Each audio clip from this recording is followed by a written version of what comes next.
Assalamualaikum warahmatullahi wabarakatuh. Apa kabar sahabat? Semoga kita senantiasa mendapat bimbingan Allah menuju jalan yang lurus.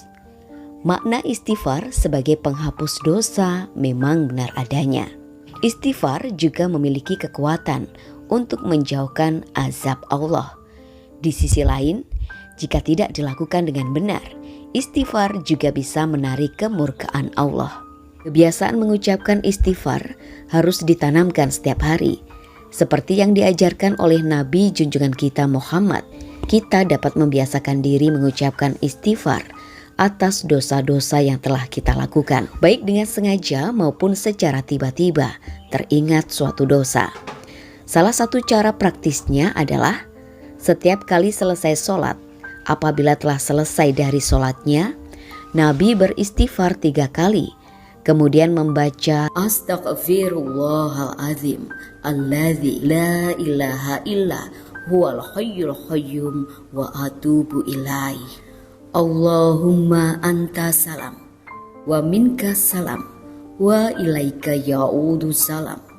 Fahayyina rabbana bisalam wa atakhilnal jannata darasalam. Tabarokta Robbana wa ta'alaita iyadzal jalali wal ikhram. Beristighfar tak hanya menghilangkan dosa yang telah diperbuat, namun juga bisa mendatangkan keberkahan yang dijanjikan Allah. Hadis riwayat Ahmad menjelaskan, barang siapa yang banyak beristighfar, Allah akan membebaskannya dari berbagai kedukaan, melapangkan hidupnya dari kesempitan, dan memberinya rezeki dari berbagai arah yang tak terduga sebelumnya. Hadis riwayat lain juga menjelaskan bahwa Rasulullah bersabda, barang siapa yang senantiasa beristighfar, maka Allah akan memberikan kegembiraan dari setiap kesedihannya, kelapangan bagi setiap kesempitannya, dan memberinya rezeki dari arah yang tak terduga. Membaca istighfar merupakan sedekah. Dengan memperbanyak mengucapkan istighfar, niscaya rezeki kita akan mengalir lancar. Kesedihan hati akan hilang, digantikan dengan kelapangan dada menerima takdir Allah. Selain itu, beristighfar juga bisa menjauhkan diri dari azab Allah. Allah berfirman, dan tidaklah pula Allah akan mengazab mereka yang sedang mereka meminta ampun. Syekhul Islam Ibnu Taimiyah berkata, Allah mengabarkan bahwa Dia tidak akan mengazab orang yang beristighfar atau memohon ampun dari dosa. Karena istighfar itu akan menghapus dosa, yang dosa itu sendiri merupakan penyebab datangnya azab. Sehingga azab itu pun sirna dengan cepat. Sejatinya seorang hamba dianjurkan untuk banyak beristighfar kapan saja. Al-Hasan Al-Basri menjelaskan, perbanyaklah istighfar di rumah kalian, di meja makan kalian, di jalan-jalan kalian, di pasar kalian, dan di majelis-majelis kalian. Sesungguhnya kalian tidak tahu kapan ampunan Allah akan turun. Oleh karena itu istighfar disyariatkan untuk dibaca kapan saja. Namun, hukumnya menjadi wajib ketika kita melakukan perbuatan dosa, dan hukumnya sunnah setelah kita selesai melakukan amal soleh. Fungsinya adalah untuk menyempurnakan berbagai kekurangan yang di dalamnya, namun perlu diketahui bahwa ada beberapa jenis orang yang ketika mereka beristighfar, istighfar mereka akan ditolak oleh Allah. Meskipun mereka berusaha membaca istighfar sebanyak mungkin, tetap saja ditolak. Dalam beberapa kasus, istighfar yang dilakukan dengan cara yang tidak benar atau tidak pantas malah mengundang kemurkaan Allah. Salah satu istighfar yang dibenci Allah adalah istighfar yang diucapkan ketika hatinya masih berbuat fajir. Yahya bin Mu'adz berkata, berapa banyak orang yang beristighfar yang dimurkai dan orang yang diam yang dirahmati. Yang ini beristighfar dalam keadaan hatinya berbuat fajir, dan yang lain diam dalam keadaan hatinya berzikir. Yang dimaksud dalam keadaan hatinya berbuat fajir adalah hati yang menyimpang dari kebenaran. Seperti seseorang yang tetap meniatkan dalam hati untuk berbuat dosa setelah beristighfar, atau beristighfar dengan disertai niat riya dan yang semisalnya. Imam Al-Ghazali dalam kitab Mukasyafatul Qulub menyebutkan, orang fasik terbagi atas dua jenis, yaitu fasik kafir dan fasik fajir. Orang fasik kafir adalah mereka yang tidak beriman kepada Allah dan Rasul. Sementara fasik fajir adalah mereka yang meminum khamr, mengkonsumsi makanan yang diharamkan, berzina, mendurhakai perintah Allah, dan lainnya. Keluar dari jalan ibadah, masuk ke dalam kemaksiatan, tetapi mereka tidak menyekutukan Allah. Fasik fajir umumnya berasal dari dorongan nafsu syahwat. Walaupun orang fajir masih bisa mendapatkan ampunan dari Allah, namun istighfar mereka bisa saja tertolak karena tetap melakukan hal-hal yang dibenci Allah. Kemudian, seseorang yang memiliki selingkuhan atau berzina akan dibenci oleh Allah, meskipun ia telah beristighfar. Setelah orang tersebut selesai berzina dengan selingkuhannya, kemudian ia teringat dan mempertimbangkan untuk beristighfar. Istighfar yang dilakukannya tidak akan diterima oleh Allah.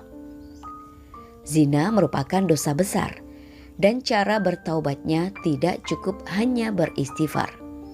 Hal ini dijelaskan dengan jelas oleh Allah dalam surah An-Nur ayat 2. Pezina perempuan dan laki-laki hendaklah dicambuk 100 kali, dan janganlah mereka belas kasihan kepada keduanya, sehingga mencegah kamu dalam menjalankan hukum Allah, jika kamu beriman kepada Allah dan hari akhir.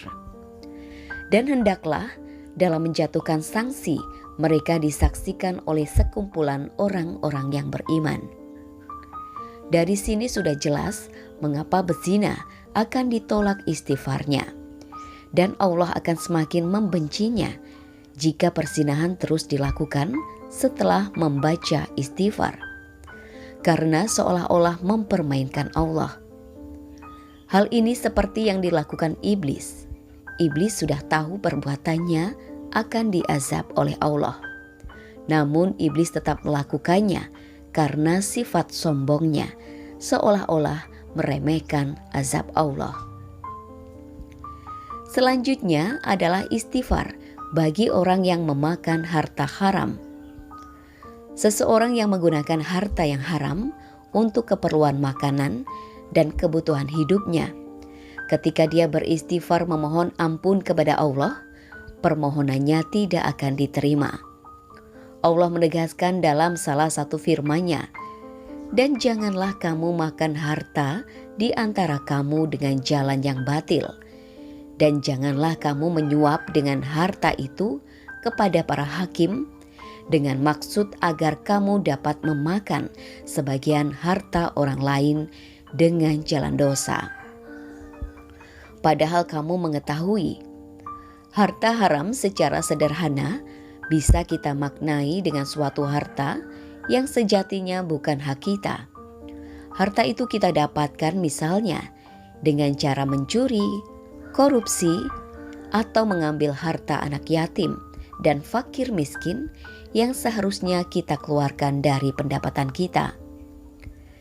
Cara bertaubatnya tidak hanya berhenti melakukannya atau hanya berisik lantas berharap dosanya terhapus, melainkan dengan mengembalikan harta itu kepada pemiliknya atau yang berhak.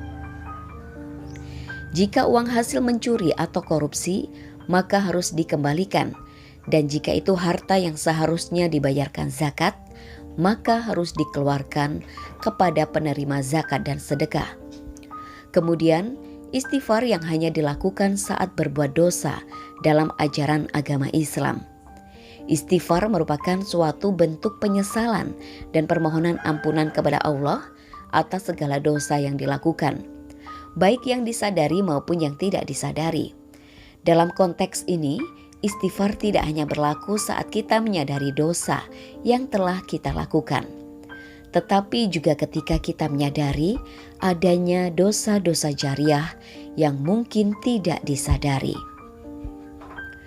Contohnya, ketika kita membuang sampah sembarangan, yang kita sadari adalah merepotkan tukang bersih-bersih.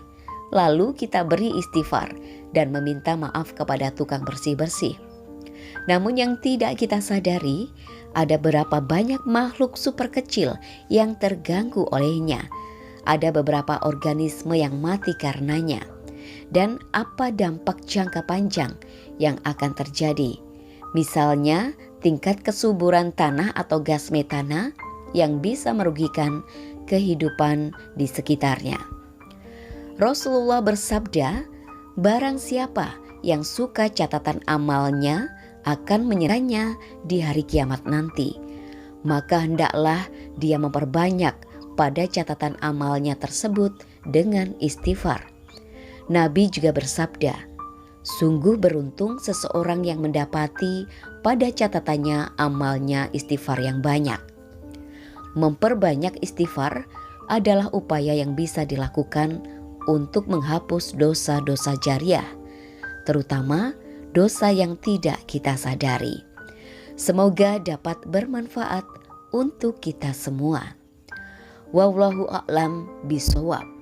Wassalamualaikum warahmatullahi wabarakatuh.